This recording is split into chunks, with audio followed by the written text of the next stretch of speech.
What on earth is that in front of my camera on my bench? It's not a customer knife. This will not be a from the sharpening bench video, nor a guest blade, nor a full review of the Strider SNG. It's more of a confession. Stay tuned. I'll tell you what I mean.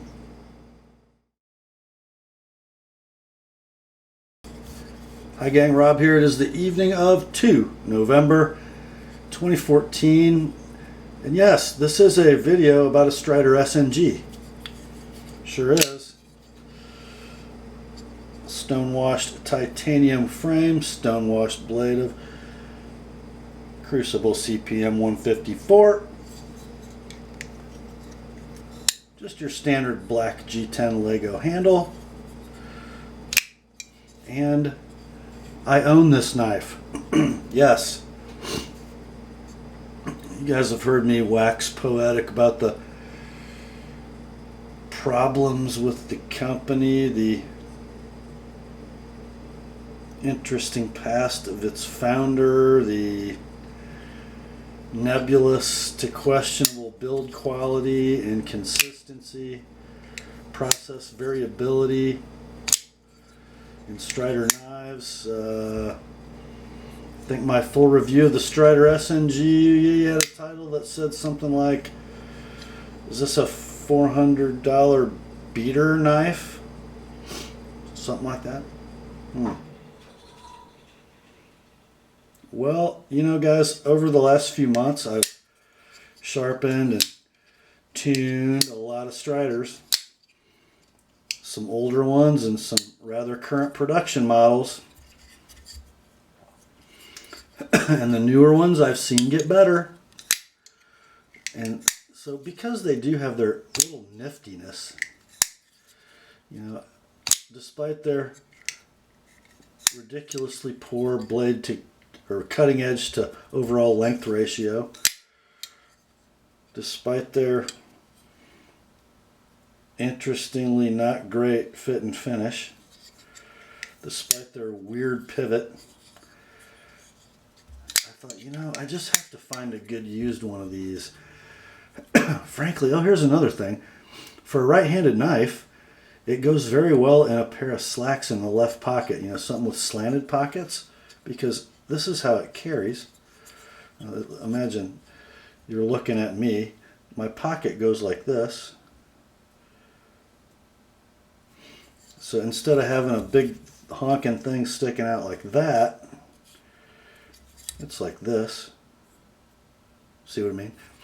Not so good in a pair of jeans, but in a pair of slacks it works pretty good, lefty.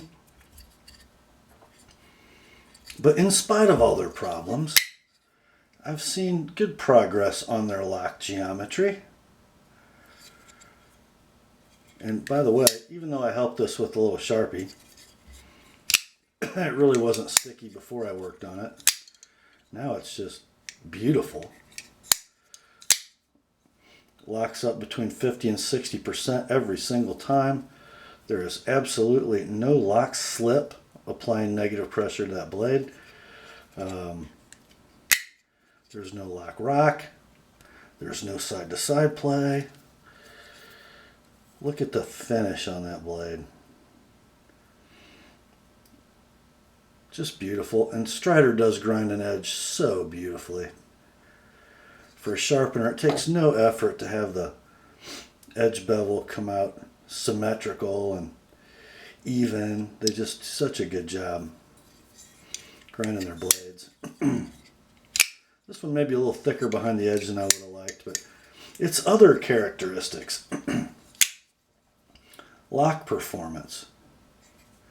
And guys, this is where I like a frame lock to lock up. You know, somewhere between 40 and 60%.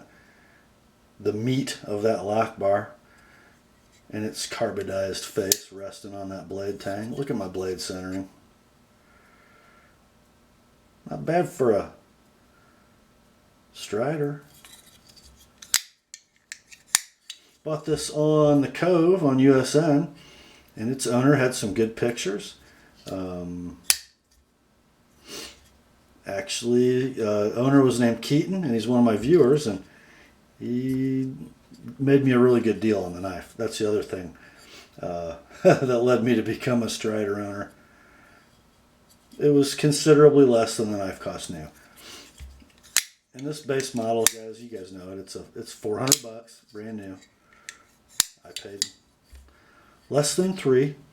And Keaton said the knife was in new condition except for some marks on the clip. And guys, I had this for about a week before I could even find what he was talking about.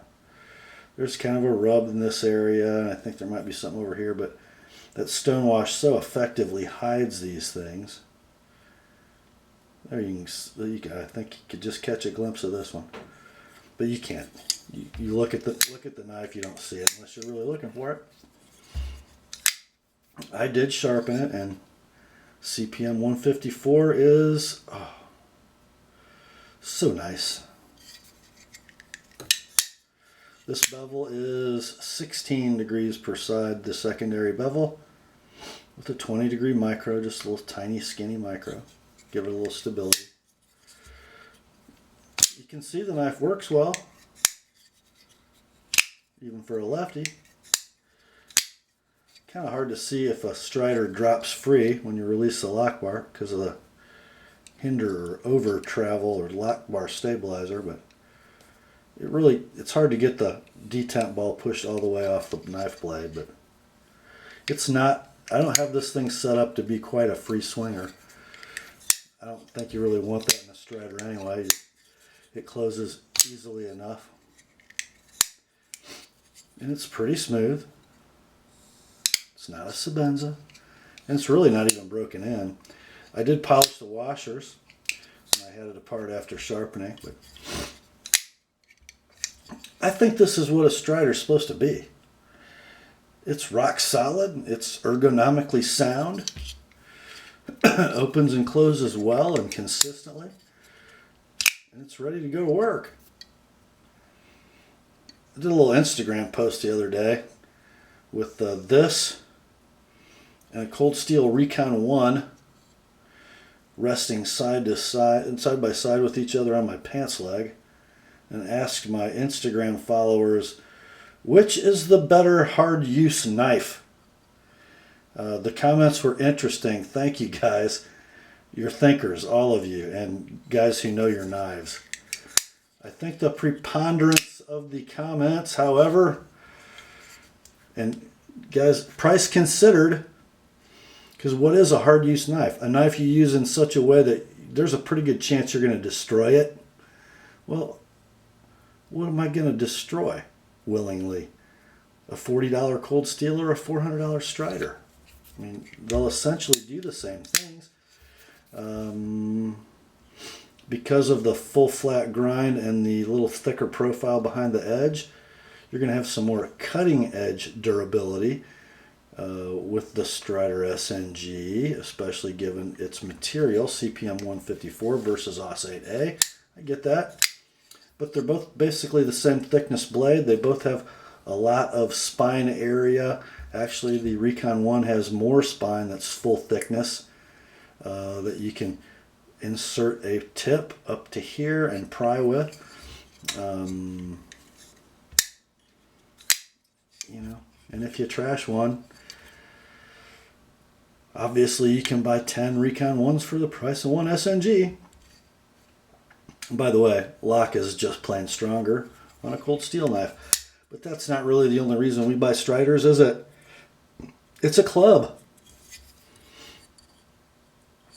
Now, I've never bought the troll argument to the Sebenza that you're paying for a name.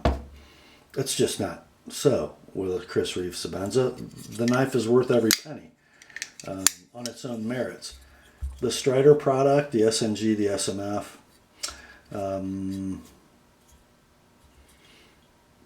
you're buying the name. It's a cool club.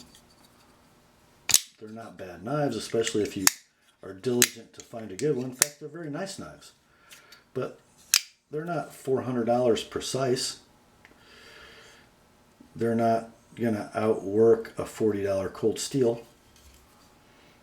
But there's mystique. There is exclusivity that comes with a Strider that you don't get from a Recon 1. Does it belong in a collection that has $400 knives in it? You bet it does. And I'm kind of happy with the one I got. And for me, I'm happiest with the Lego handle, the cheapest one.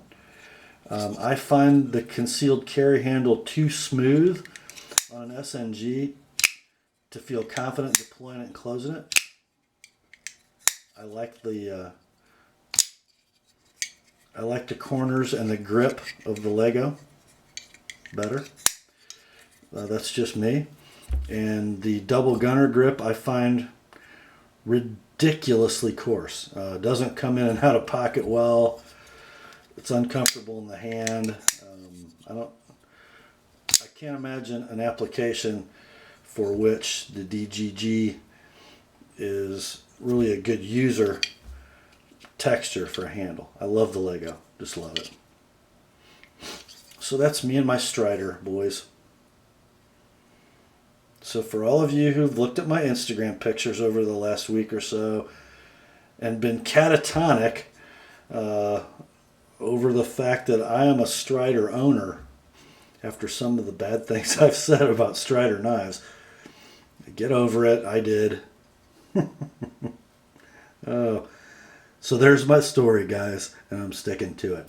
Grace to you and peace, my friends, from God our Father and the Lord Jesus Christ. And remember the word, and Rob's SNG are sharp.